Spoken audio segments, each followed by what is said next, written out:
So hello and welcome everyone to the next lecture. In this lecture, we are going to solve some more questions from vectors and array. So we have done two questions, reverse the array and find the maximum and minimum elements in an array. Now we have one more question, find the kth max and min element of an array. We can do this by using arrays only. There is one more way we can do it optimally, and that method is by using another data structure that is called heaps. So we haven't gone through heaps yet.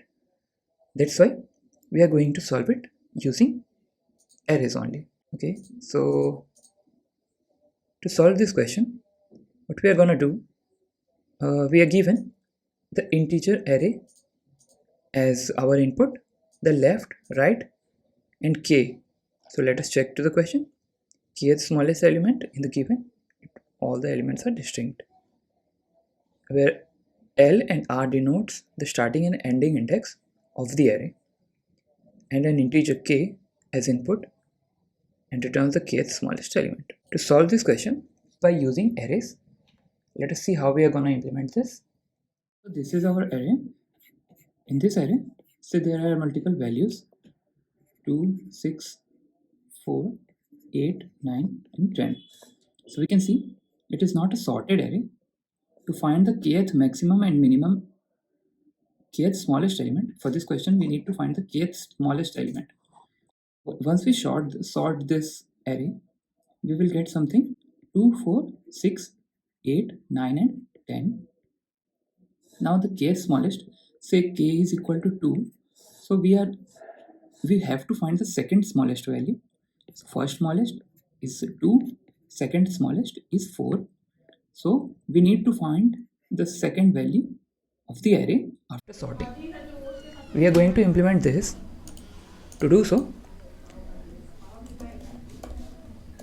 we will use the inbuilt sorting function. So to call that, we simply write sort, then give array the initial index of the array, that is equal to arr. For the ending index, we are going to give array plus r plus 1, because this is the last value, and to sort we give the initial included value, so that will be array plus l, and the end index will be array plus r plus 1, because we give one value higher than the current value than the last value. So this will be the way. Now once we have sorted it, we can return k minus 1, because that is what is required. So why so? We have seen from our example is equal to 2. Once we have sorted it, we can see this is the required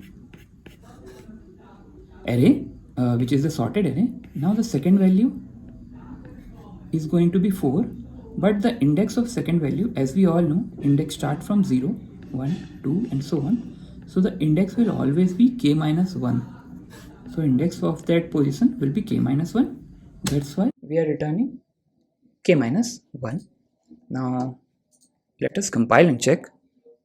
We have to use C++ as our compiler, so we'll do it again, so once we have done this, we have changed the compiler. It was initially C, so that was throwing an error of sorting, because sorting is not available in C. Now we compile and run, and we see the output we are getting is 7. Let us check. So 7 is the required output. Let us submit it.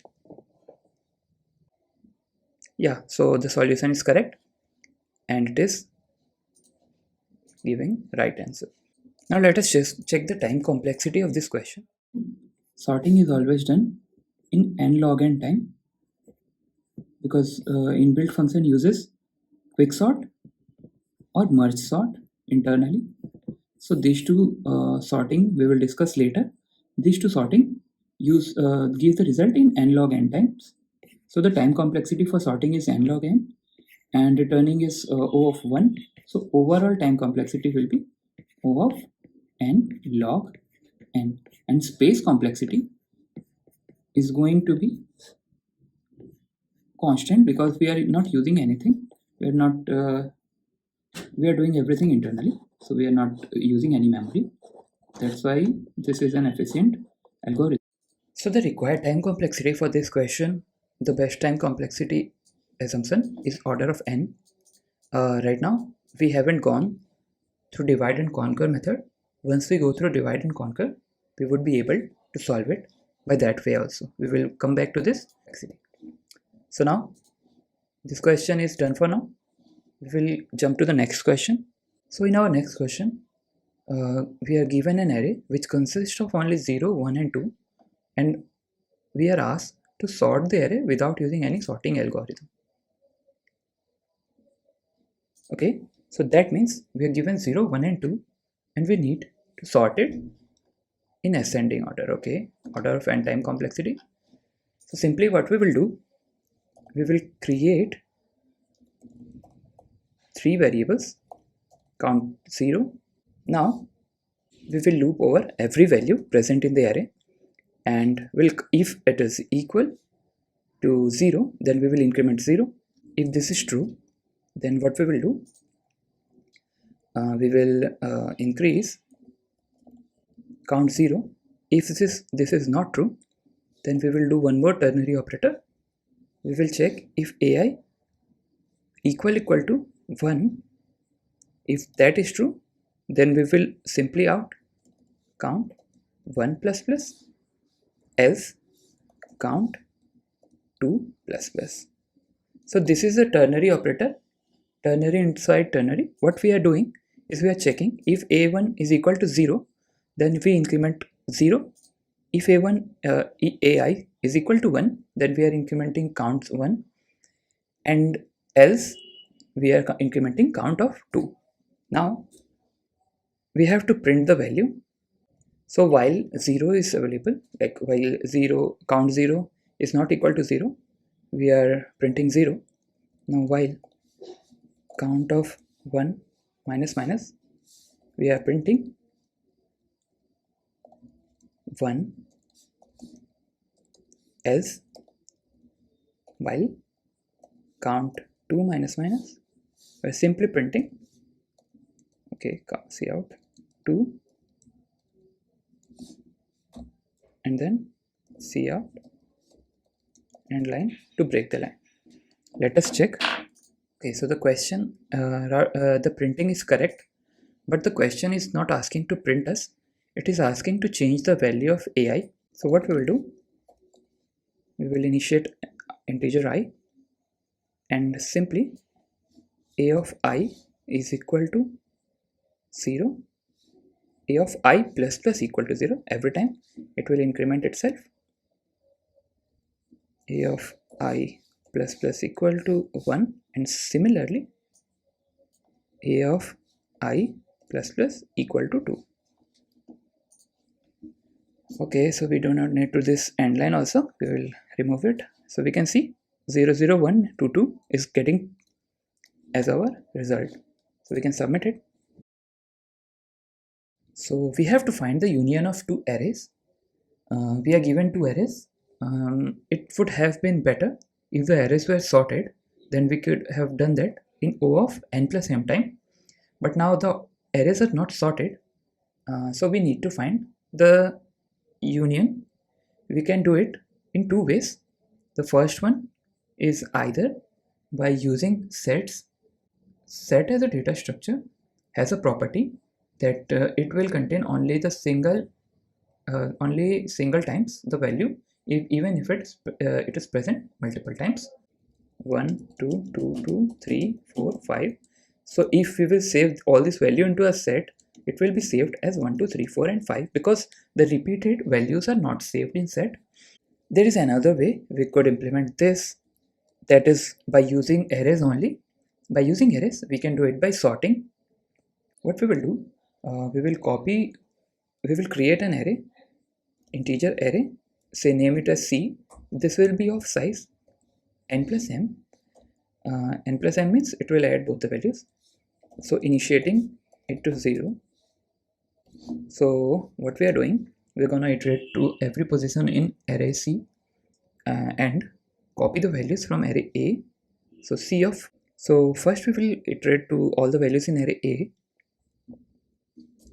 By doing so, what we are doing is copying int I is equal to 0. Now I plus plus is going to be a of j. Similarly, for int j is equal to 0, j less than m, j plus plus plus, we are going to iterate from all the values in array j. So now c of I plus plus is going to p of j, and now we have the array in itself. We will do one thing, we will sort the array c, say from c to c plus n plus m. Now take an integer of score or count. Count is equal to 0. For int I is equal to 0, I less than n plus m, I plus plus, what we are doing, we are iterating to all the values in the sorted array and checking. So we will do it from I is equal to 1, not 0, because we are going to check one thing, that is c of I. If c of I not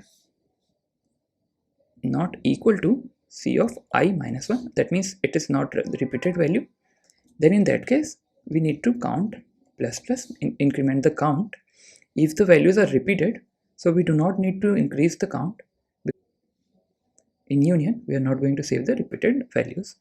So score will be equal to, so we will return count. Let us see if this is giving correct answer or not. Sorry, this is going to be equal semicolon. So it is giving a value of 4.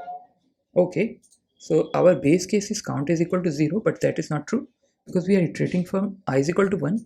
In that case, we have already included the first value and we haven't checked for that value. That's why it is giving 4, but it should give 5. Now it will give the correct answer. So we submit it. Okay, so it is saying it is correct.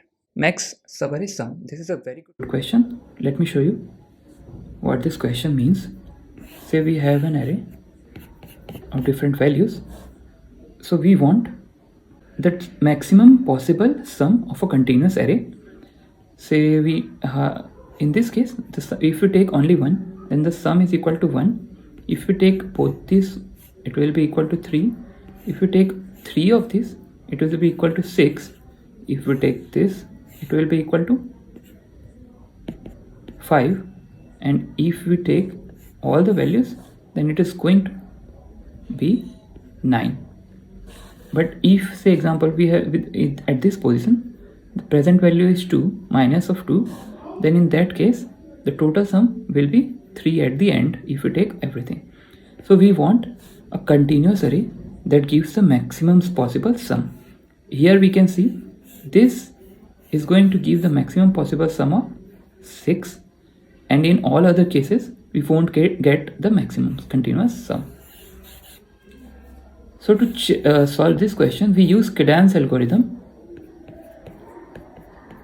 What Cadence algorithm says, to find the maximum sum, we will iterate linearly and take two variables. First variable will store the maximum of current value. I mean, if we say for example we are using only one, then current value, or the sum, last variable sum. Say this is the variable, local max is the name of the variable. So initially local max will be 0. Here local max is 0. So now once we have iterated to 1, it will store the current or local max plus current. So what it is doing, it is checking if this array is giving a maximum value, or the continuous, if this individual value is giving the max possible value, or continuous array is giving the max possible value.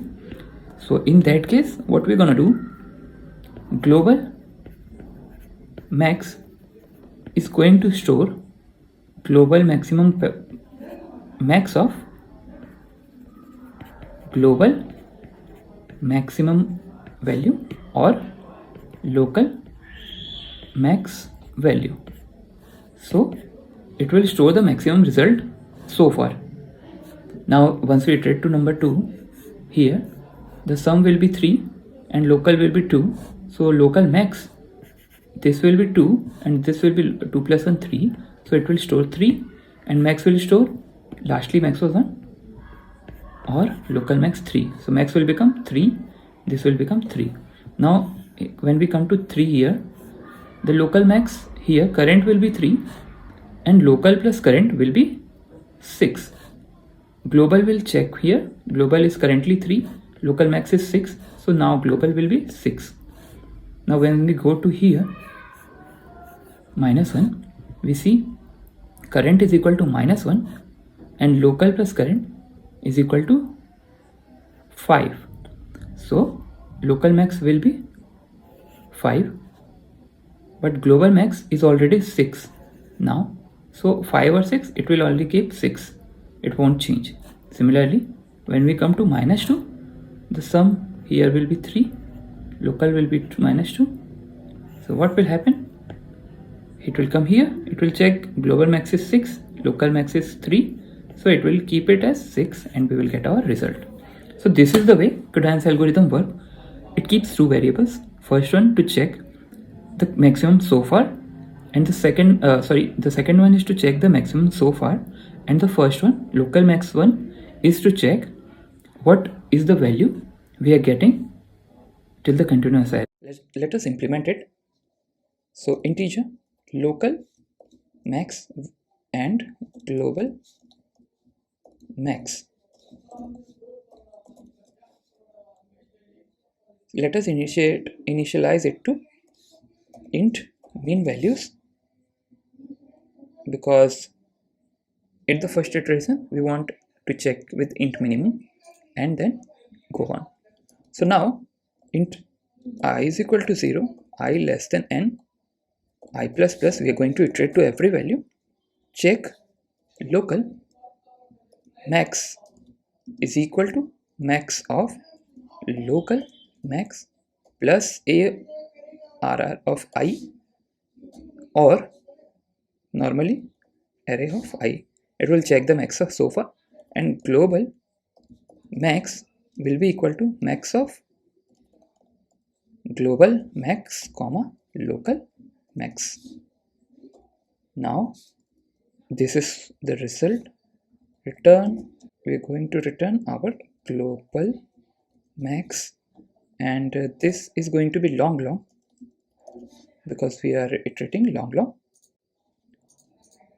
We are returning long. Let us compile and see. So this max function is throwing an error because array I is having a data type of integer, but we want data type of long. Let us cast long to it. So now both the values are long, and we can see the output is 9 for this case. So answer is also 9. We will submit it and see the answer is correct or not, the solution is correct or not. So this was our Cadence algorithm. In the next video, we are going to study about linked list, and then we will continue this sheet and try to solve it. Thank you and keep learning. Also, please don't forget to like, share and subscribe.